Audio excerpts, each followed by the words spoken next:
and then somewhat lower efficacy for moderate and then further down for mild disease. And we're starting to get evidence on the impact against infection, regardless of whether you have disease or not. So we know that there's a gradient, as is true of many vaccines. This is not unique to coronavirus vaccine. So given only evidence on mild and moderate disease, we would expect that whatever the efficacy is, it would be higher against severe disease than mild and moderate. The second line of evidence is that we know from other of the coronavirus vaccines that the correlation between the neutralizing activity and efficacy is not a one-to-one correlation. And so we are expecting more data to come in on the neutralization activity of other products that have shown efficacy against moderate and severe disease against this variant. And the third line of evidence is on the T cell responses. And remember that there are different ways that the immune system responds to vaccines. One is by producing antibodies, but another component of the immune system are the T cells. And the evidence that was presented to SAGE provided a view that the maintenance of the T cell response would be quite strong against this variant. So it's really the guidance that SAGE is coming with is to recognize that we have limitations of the data around exactly what to expect with this vaccine relative to severe disease, hospitalization, and death. But in its full nature, the advice from SAGE and taken on board now by WHO is to proceed with the vaccine, even in the setting of variants, with countries taking into consideration their own specific epidemiologic situation, the access that they have to a variety of different products, and to tailor that decision-making for each country. The intention, as we understand it from South Africa, is to proceed with the use of the AstraZeneca vaccine in the context of collecting in a very dedicated way and a well-designed way, collecting the kind of information that is needed in order to fill in some of the gaps in information around severe disease for this product with the variant that is circulating.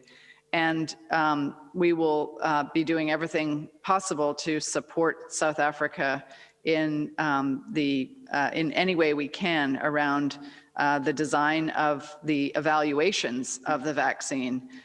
So the pause that has been put in place to allow time in order to design what those evaluations will look like is an important pause so that they can be best designed to get the kind of evidence that would allow an ongoing review of the is an important pause so that they can be best designed to get the kind of evidence that would allow an ongoing review of the vaccine and the way it's being deployed in different countries and different settings around the world.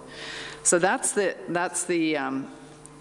reasoning behind the recommendation from SAGE and that recommendation to WHO, which has been accepted, and the advice, generally speaking, to countries about how to address the use of the vaccine and the variants. So let me stop there and just see if either of my colleagues, Dr. Humbach or Dr. Swaminathan, want to add anything further to that. Very quickly, just to say that, just to re-emphasize that the decision in South Africa is to roll it out, but in a way that you're collecting evidence and data so that that can inform the future rollout. So some of the headlines we saw in the media were, you know, that they're going to stop using this vaccine. That's not accurate. And so I think the way that, Kate just explained it, it's a phased rollout of the vaccine. The other quick point is that some countries have, a choice of multiple vaccines that they have already purchased, and in those situations, countries can actually make decisions, because from what we know of these different vaccine candidates, you could use them for one subpopulation.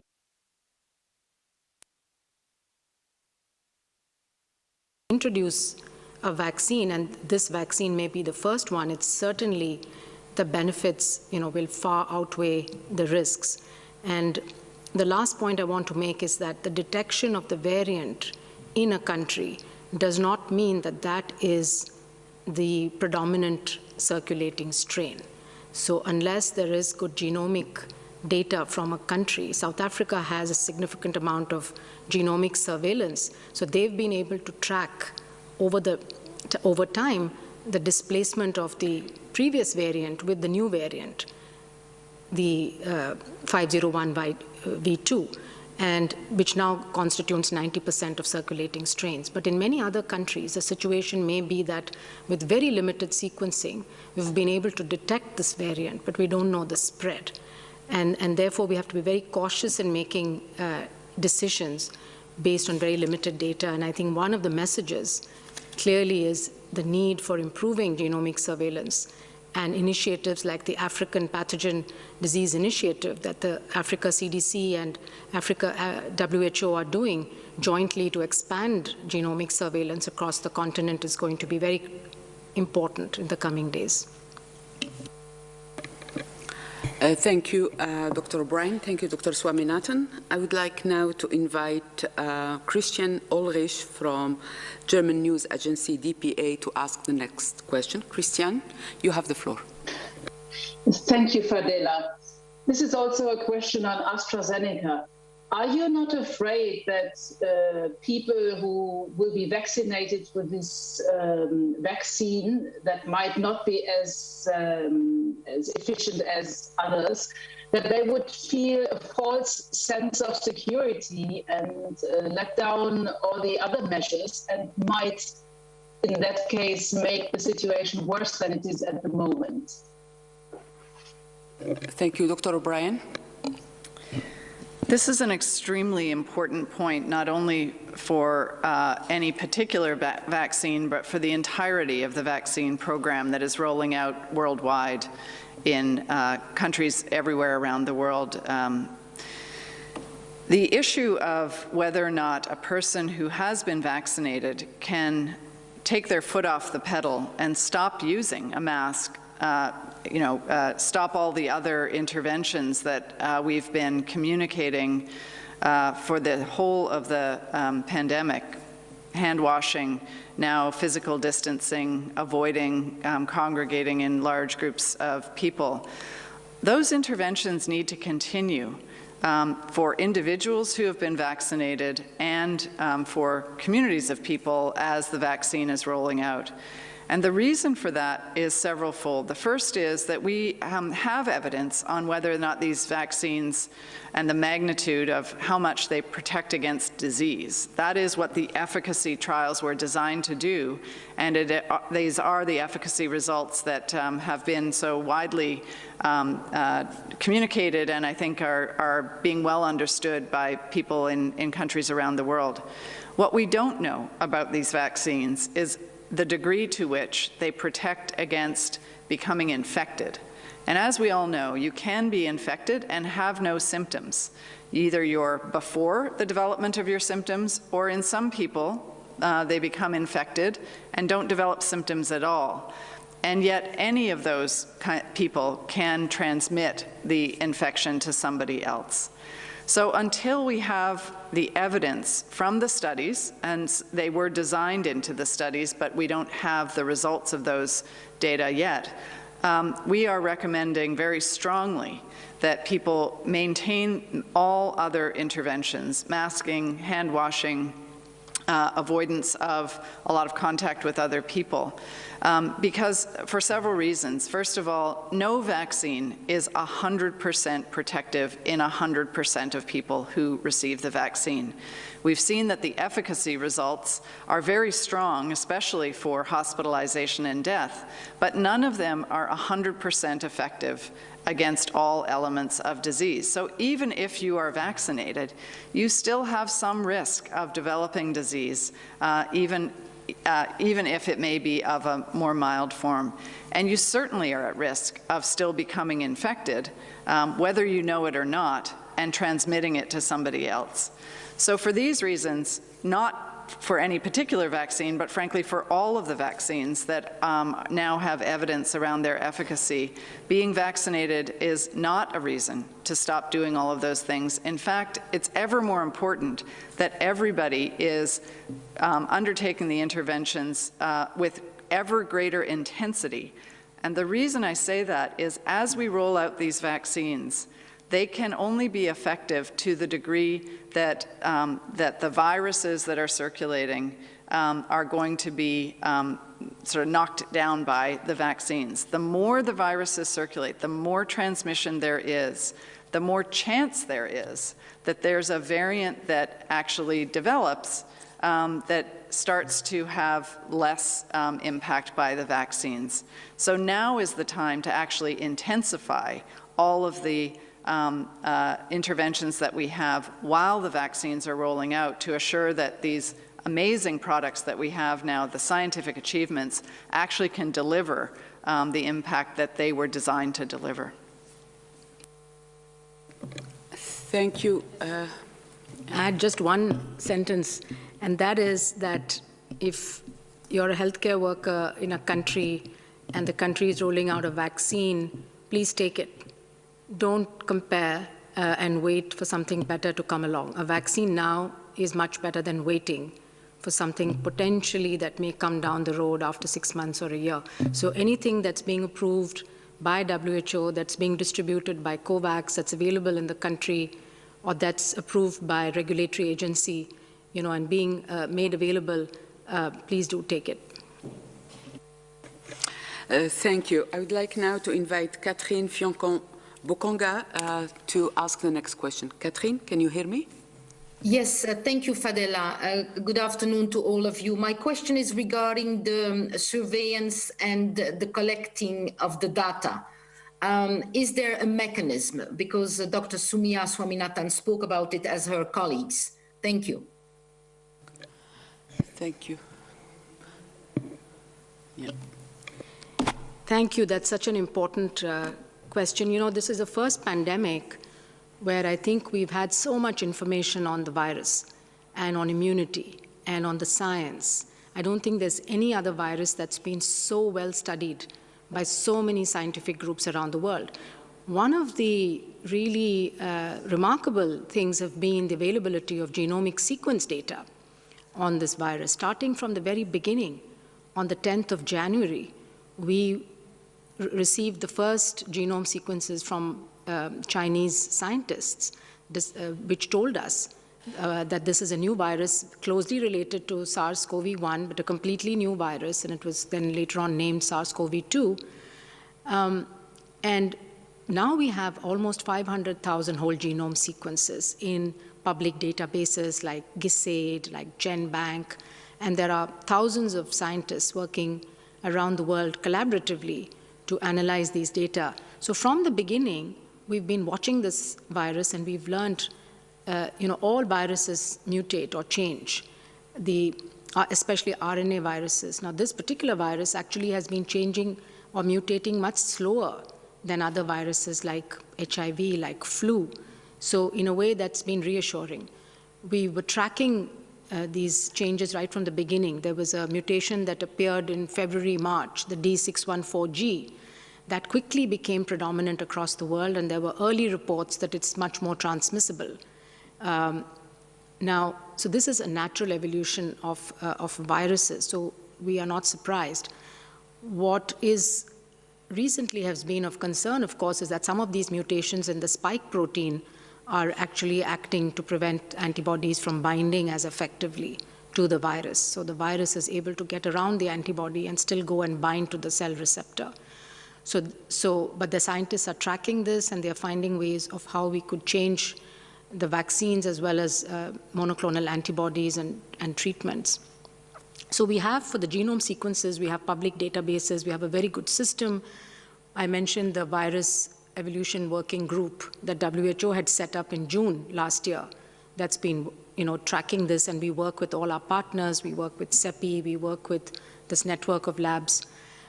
We are now setting up also groups that will be able to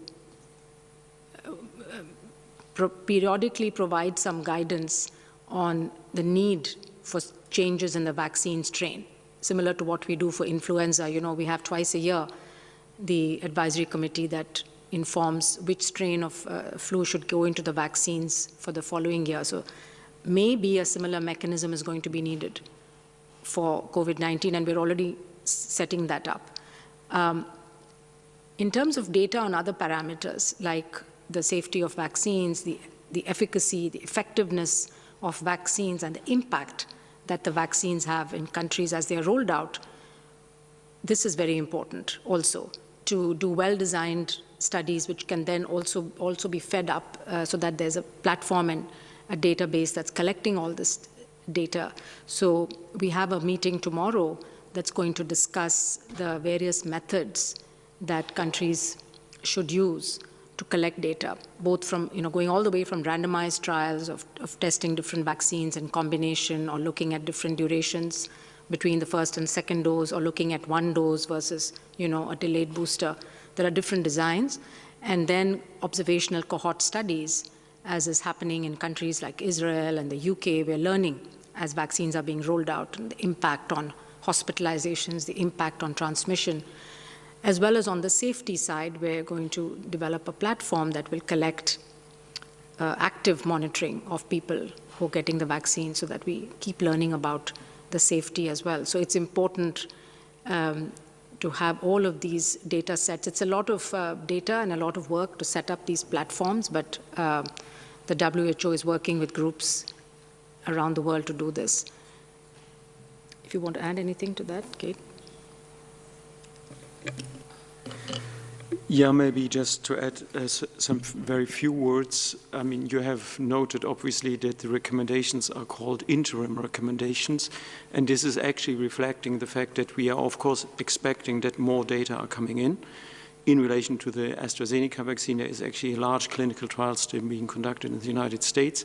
And then, obviously, as it was referred to, the assessment of the impact, of the effectiveness, and of the safety through various studies, observational studies, or other really more planned studies will be extremely important. So we are very active in this field. There has been a specific protocol developed for conducting these studies. There is an active follow-up on the safety signal through the Global Advisory Committee on Vaccine Safety. And so this is information that we are obviously scrutinizing, also in relation to looking whether there is any update needed in relation to our overall positions and recommendations. And obviously it was pointed out by Professor Caviotti in the beginning that there is a couple of population groups where we still do not have many data.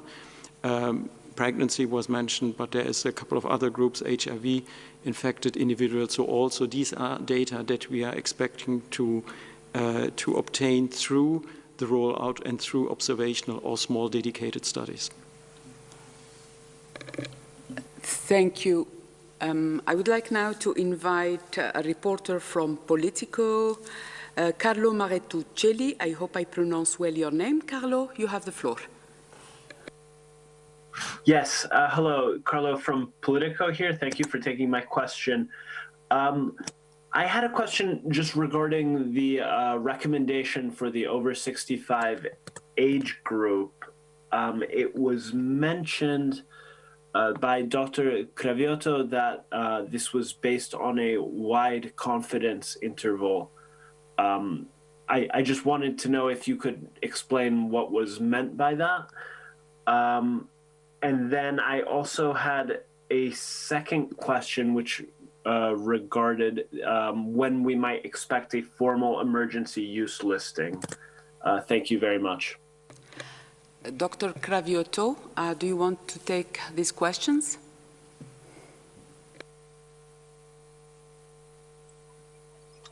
I think about the confidence intervals, I would like Dr. Joachim Hombach to answer that, please. Okay, happy to do so. Yes, this is correct, and we have obviously discussed this at the SAGE committee. The reason why there is a very large confidence interval around the efficacy estimate for people above 65 is a number. There were relatively few older people enrolled in the study.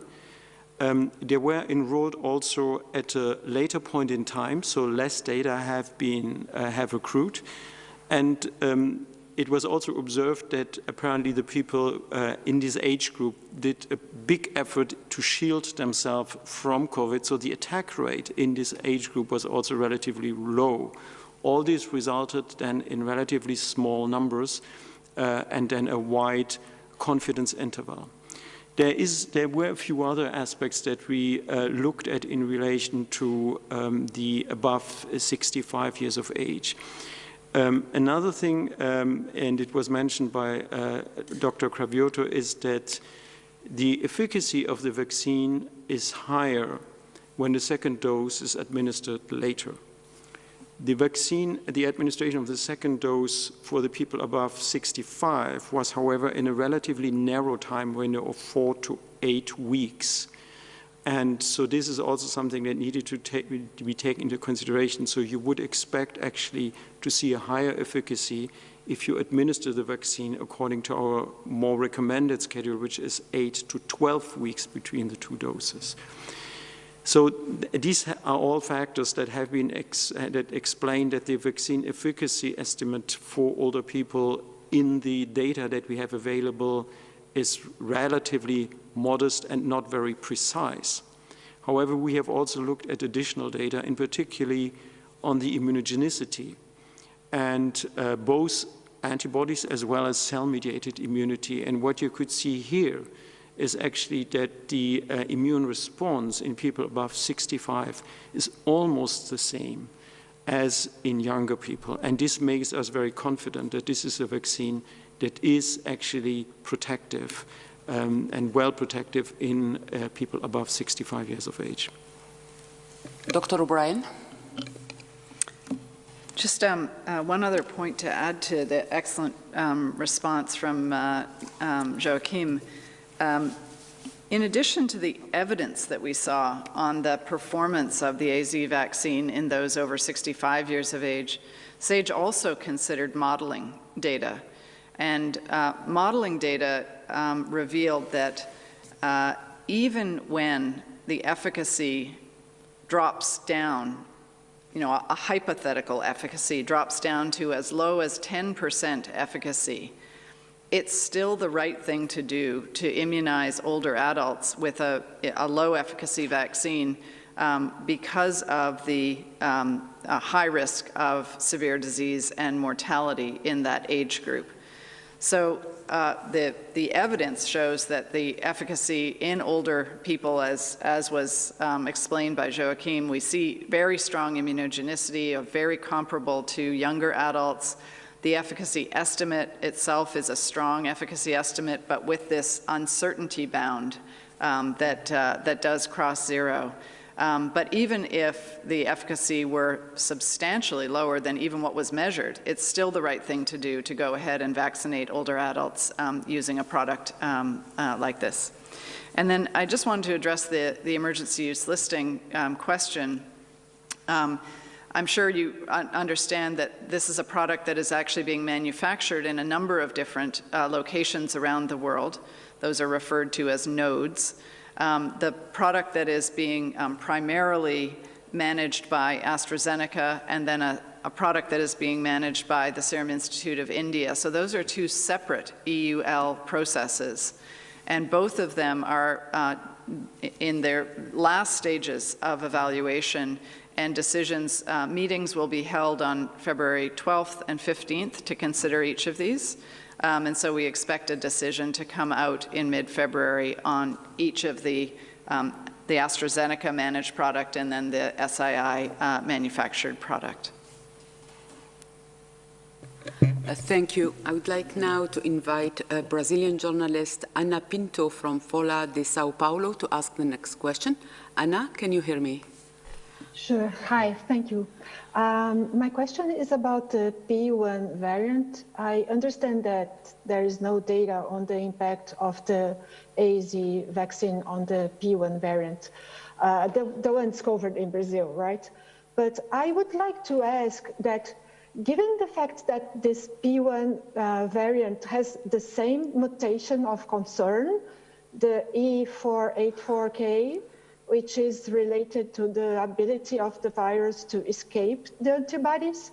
My question is if the same results should be expected, the same results encountered in South Africa should be expected, and if there should be more studies also about the AZ vaccine on the P1 variant to orient, to guide the policies in Brazil related to the protection of the people of the countries where there are this variant. Thank you very much. Thank you, Anna. Dr. O'Brien, you have the floor. Yes, so just confirming that indeed you're right, either the serologic evidence or clinical evidence on the P1 variant are still in development. We know that first of all, the AZ product, as we all know, has a clinical trial ongoing in Brazil, and so cases are accruing, and we do expect that there will be evidence that will come forward around the interaction performance of the AstraZeneca vaccine in relation to the P1 variant, and that there would be serologic data as well, neutralizing titers to contribute to that evaluation. I think we are so in the early stages of understanding what any specific change in the virus means for the performance of one or another of the vaccines or the vaccines as a whole. So the speculations about what might be seen, especially speculating around P1 relative to what has been seen for B1351, where we've already appreciated that we have such limitations in the evidence around the B1351. So I think it's probably best to let the data speak for themselves rather than speculating on what the data might show, because we are so, as a world, in this learning phase with the vaccines and with the viruses.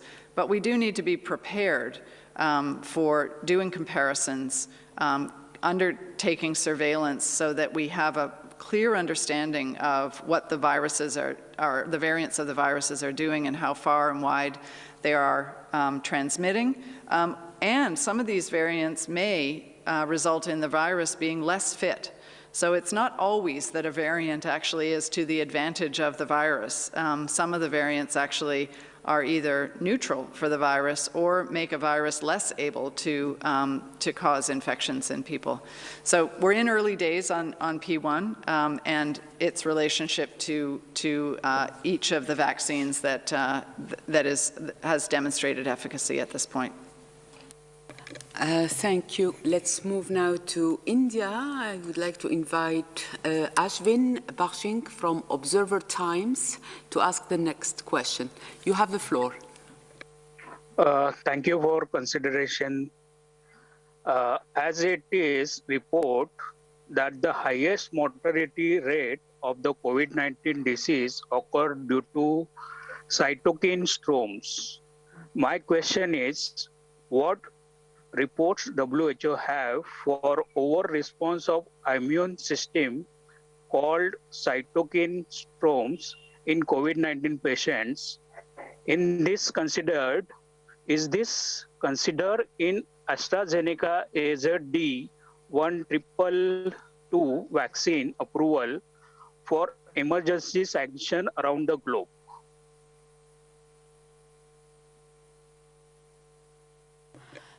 Thank you. Dr. Swaminathan. Thank you. Yeah, that's an interesting question. So the primary endpoint in the AZ vaccine trial was symptomatic COVID-19 disease. So you had to have a positive PCR test with one or more of symptoms. There's a long list of symptoms. And then in most of the trials, they've tried to classify people in, if they got the disease, was it mild, moderate, or severe? The definitions vary a little bit between, the different vaccine trials, but WHO has a clinical definition scale. So when companies use that, then it's easy to compare. And then, of course, looking at hospitalizations and death. These are the endpoints, that were measured. There may have been more detailed immunological studies done, like the cytokine storm, for example, that you talk about. But I think the focus of the vaccine trials are really on looking at the immune response to the vaccine, both in terms of the cell-mediated immunity and in terms of the antibodies, what we call the humoral immunity. And one of the goals that we need to come, again, as a global community, we need to decide is what are the correlates of protection? What are the surrogate markers so that you don't have to do in the future by looking at rates of protection. But we need to when somebody gets severe, what immunological endpoints we are going to use for that. So that's something that's still being worked on by scientists. So the cytokine storm really is something that occurs when somebody gets severe COVID-19 disease, and there are many clinical trials going on to look at treatments for treating somebody who's got the disease, immunomodulators, anti-inflammatory drugs, and so on. But that's not the focus of the vaccine trial. Thank you. Dr. Hombach, you have the floor. Yeah, maybe just to add a small element. I mean, you're right that there is this concept of the cytokine storm in severe disease. And what I think is believed is that a certain type of immune response, a so-called more Th2 type of response, is certainly favoring this type of immune reaction. So that is something that the vaccine developers have looked into, because there is this concern eventually of enhanced disease, also that has been discussed, even though there is absolutely no indication that it actually occurs for SARS-CoV-2. And so there have been studies with this vaccine that have shown that the immune profile that is actually elicited by the vaccine is a so-called Th1 profile, which is not expected to be associated with this type of immune response and immune pathology. And this has also been shown in non-human primate studies, challenge studies, where no signs of immune pathology have been observed. So I think from that perspective, the issue has been addressed in the study of this vaccine. Thank you. I would like now to invite Gunilla von Hall from Svenska Dagbladet, Swedish journalist, to ask the next question. Gunilla, you have the floor. Thank you, Fadela. Can you hear me? Yes, very well. Go ahead, please. Thank you. I wonder, it concerns people over 65. What do you say then that the efficacy of the vaccine for people over 65 years is? What is your estimation? And then I'm a little bit puzzled, because why are you coming with this? Why are you doing this instead of waiting for the American study, which will come any day and is much more in a broader group with more people over 65? And lastly, what is your message to many European governments that are not recommending, have decided not to recommend AstraZeneca's vaccine to people over 65, among those France and Sweden? Thank you. Thank you, Gunilla. Dr. O'Brien, you have the floor. Yeah, thanks so much. Again, we point to the evidence that comes from the efficacy trial and the estimates of the efficacy. Again, I'll repeat what the confidence intervals are on that, but the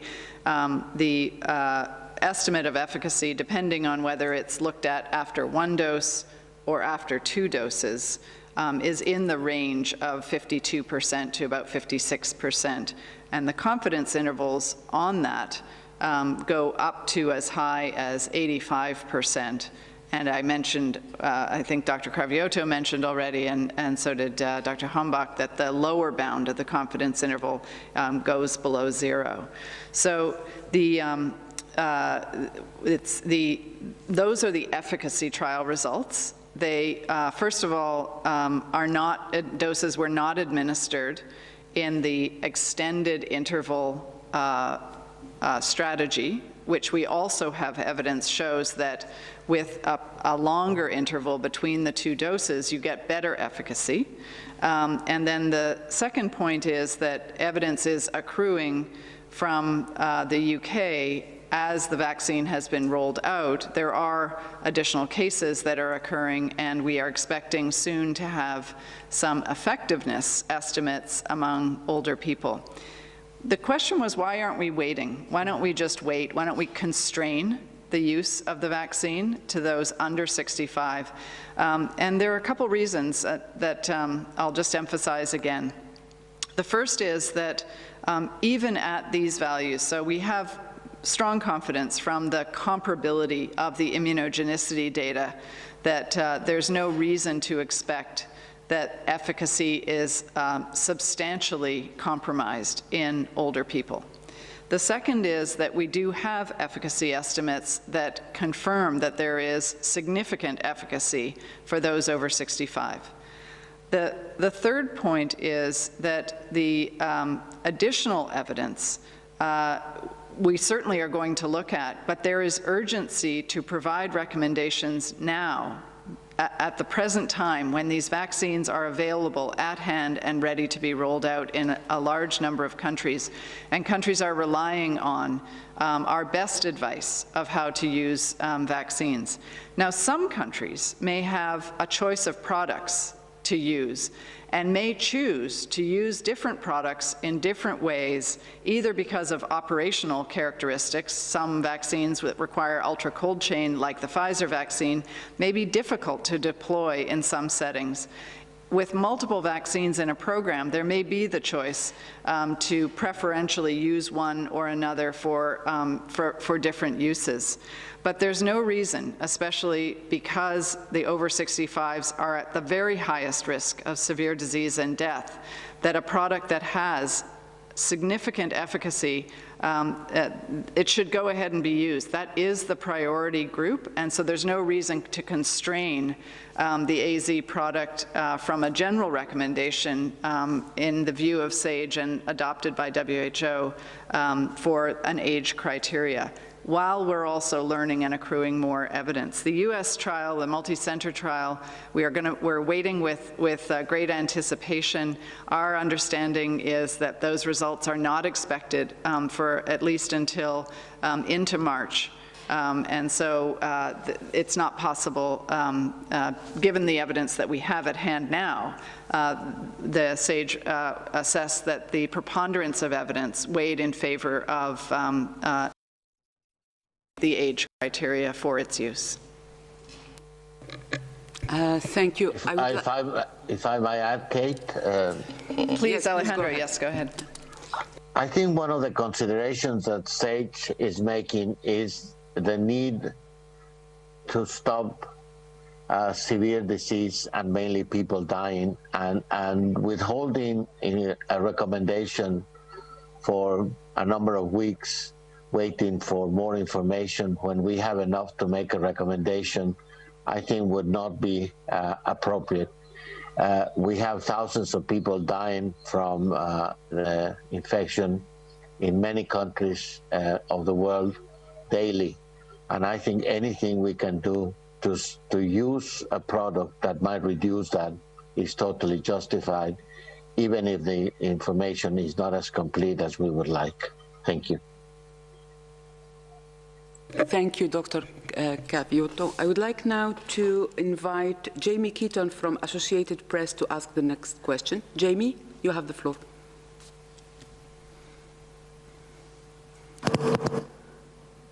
Jamie? Can you hear me? Yes. Can you hear me? Yeah. Please go ahead. All right, thank you very much. I didn't know if I was unmuted. Yes, thank you very much. I guess this question is for Dr. O'Brien. I want to just get a sense as to how concerned you are that South Africa, which of course is a reference for many developing countries, is expressing doubts about the AstraZeneca vaccine, which really is one of the most important parts of the Kovacs project. How much is that factored into your thinking? And if you could just maybe elaborate a little bit, do you have any thoughts about whether or not more effort should have been done to diversify the portfolio with, say, Pfizer's, to make a stronger effort to get behind the mRNA vaccines earlier, whether or not there were cost and cold chain issues? Thanks so much. Thank you, Jamie. Dr. O'Brien?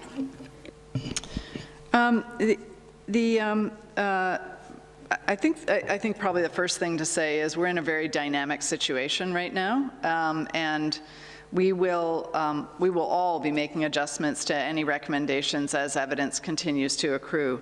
South Africa, every country is responsible ultimately for their own decision-making about their own particular circumstance and epidemiologic situation, and also under consideration of the stage of the pandemic, the priority populations, the product availability across the range of products that are out there.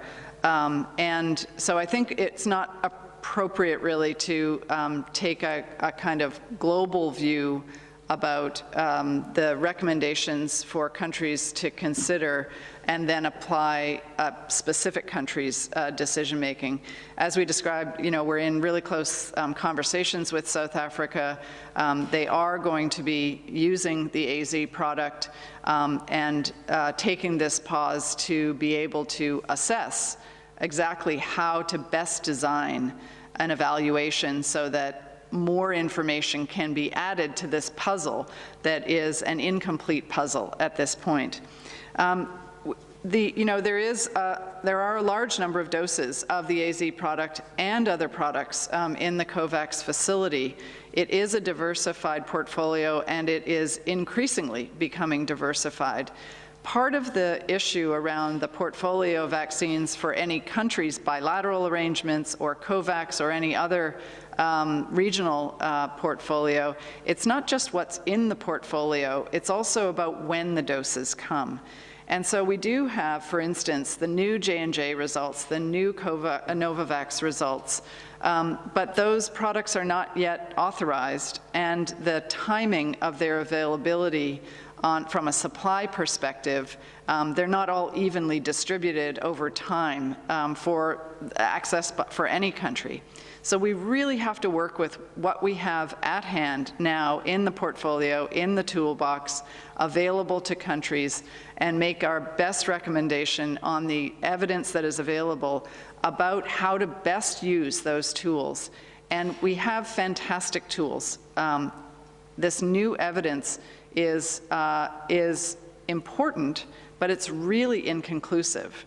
And so the recommendation from SAGE is to continue with the deployment, especially because the vast majority of countries are facing a pandemic with strains of the virus that are not this variant, and even for countries that have this variant in the country, it's not the dominant variant. So there's still incredible value to be had, even if it would be true that the efficacy of the AZ product against the B.1.351 variant is has strong limitations to it.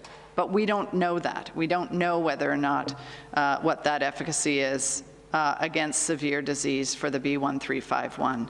So I think the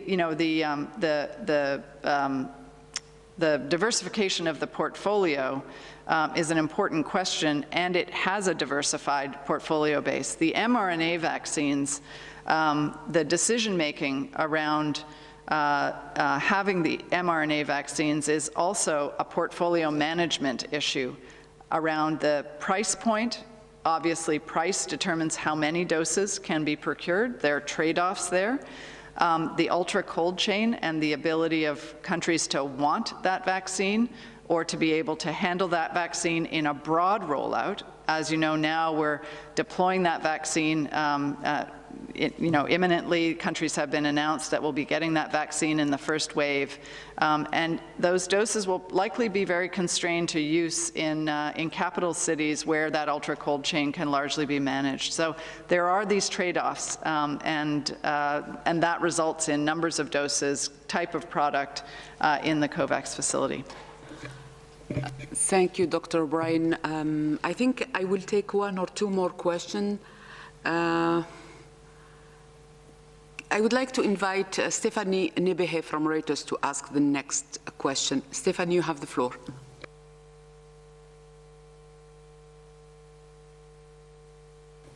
Thank you. Yes, a question follows on from that, please, for Reuters. The South African health minister has said today that they're indicating that they're trying to trade some of their AstraZeneca doses. And he specifically mentioned that there had been talks with the Kovacs facility and with the African Union. Can you comment on that, please? Thank you.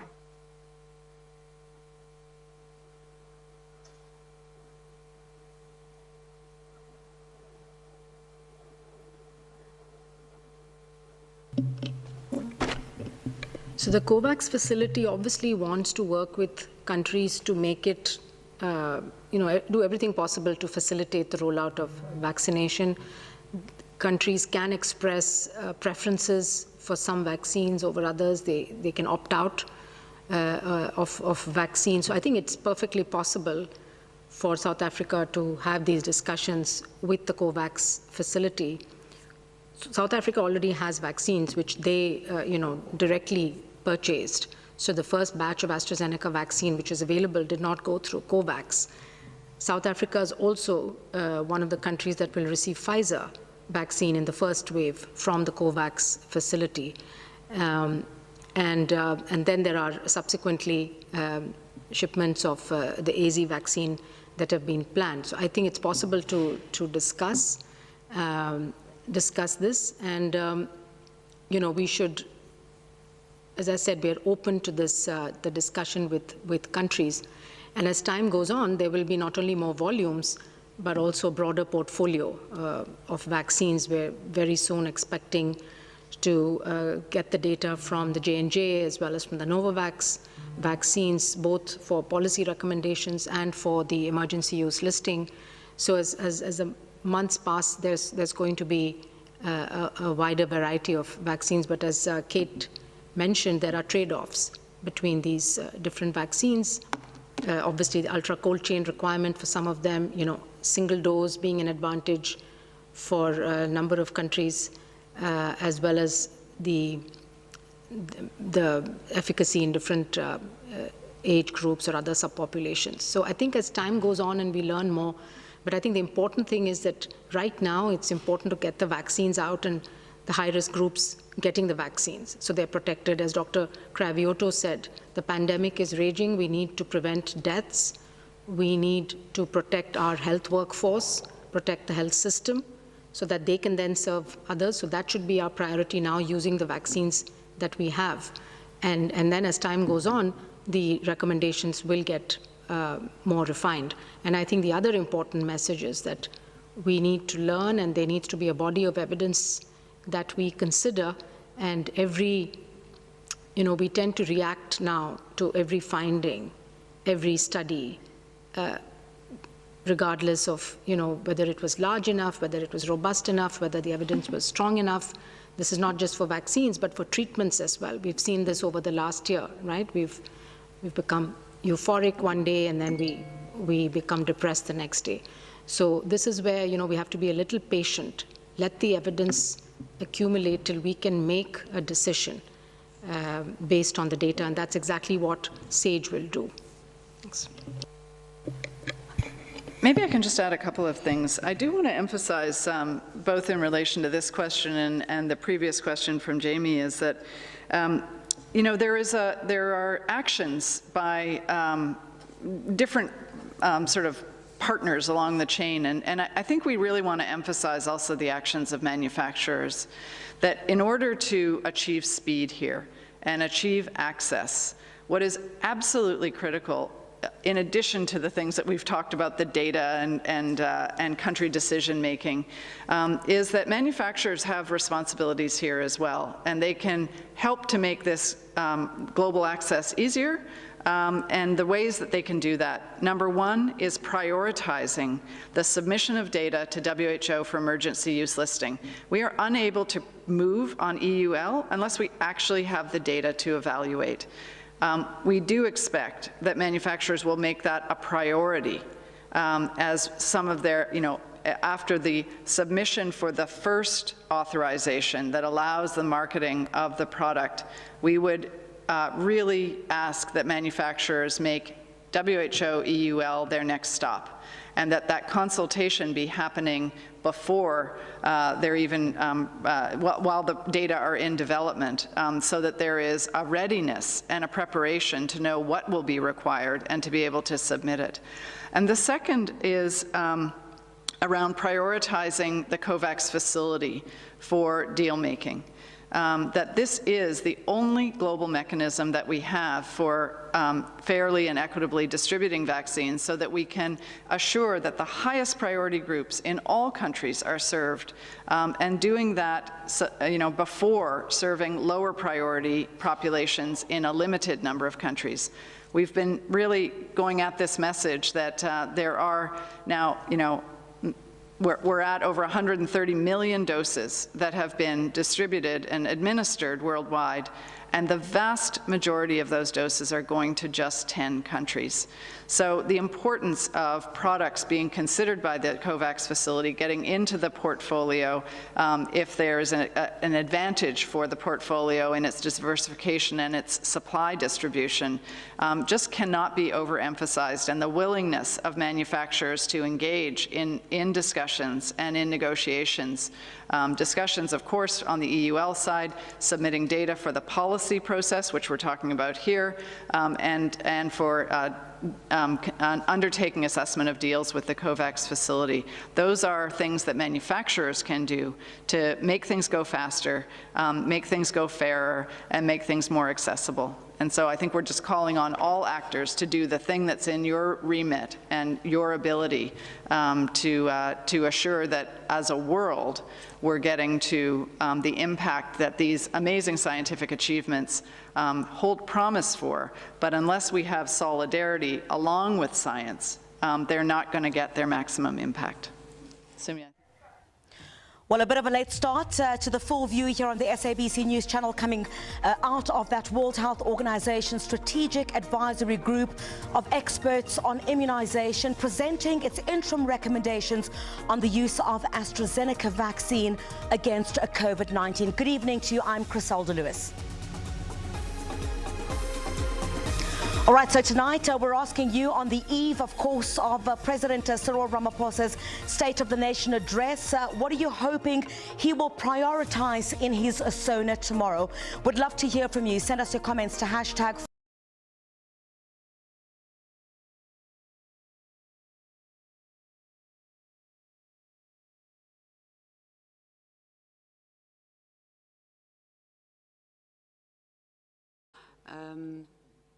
Thank you all, and see you next Friday. Bye.